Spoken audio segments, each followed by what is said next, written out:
Based on history, it is the Americans who started public education in the Philippines. And the Tamasites, or American soldiers, serve as the first teachers of Filipinos. These are the lesson objectives for today. 1. Differentiate formal from non-formal education.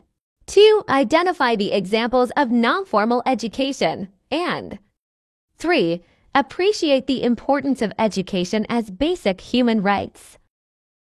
When the educational system was established in the Philippines, schools allow learners to interact in groups, which allows them to become aware of their individual differences, gender roles, values, and capacities for growth and survival.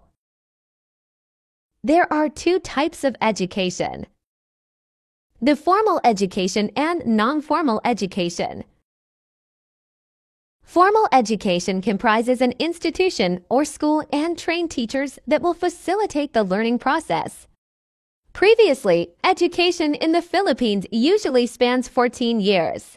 6 years in the primary, 4 years in secondary, and 4 years in higher education leading to a bachelor's degree.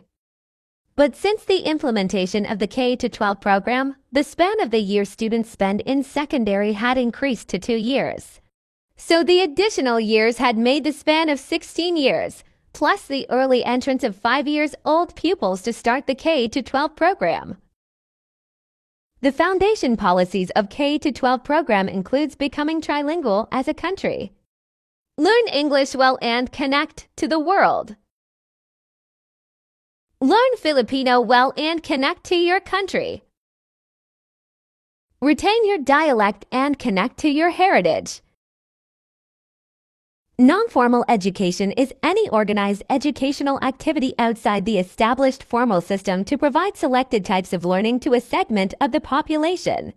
The Bureau of Non-Formal Education was created under the Executive Order No. 117 in Article 14, Section 2, Chapter 4 of 1987 Philippine Constitution. There are two types of non-formal education: the TESDA and ALS. Technical Education and Skills Development Authority, or TESDA, is the agency created to promote non-degree technical programs. It is also in charge of the skill orientation, training, and development of out-of-school youth and unemployed adults. Alternative Learning System, or ALS, is established under Republic Act 9155 to provide out-of-school children, youth, and adults population with basic education. Primary functions of education. 1. Develop a productive citizenry. It is through education that an individual is taught to have a positive view towards liberty and democracy, as well as the view about government authority.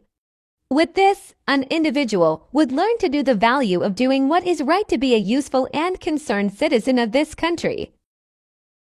2. Promote self-actualization. It is through education that an individual learns the value of self and the purpose of his or her existence. Primary education as a human right. Primary education is essential in the early stages of human life. Humans need education to enable them to adapt to the dictates of their society. The United Nations Education, Scientific and Cultural Organization, or UNESCO, declares that education is a fundamental human right and essential for the exercise of all other human rights. It promotes individual freedom and empowerment and yields important development benefits. Now, I will leave this question for you to ponder. Why is education should be a part of everyone's basic human rights?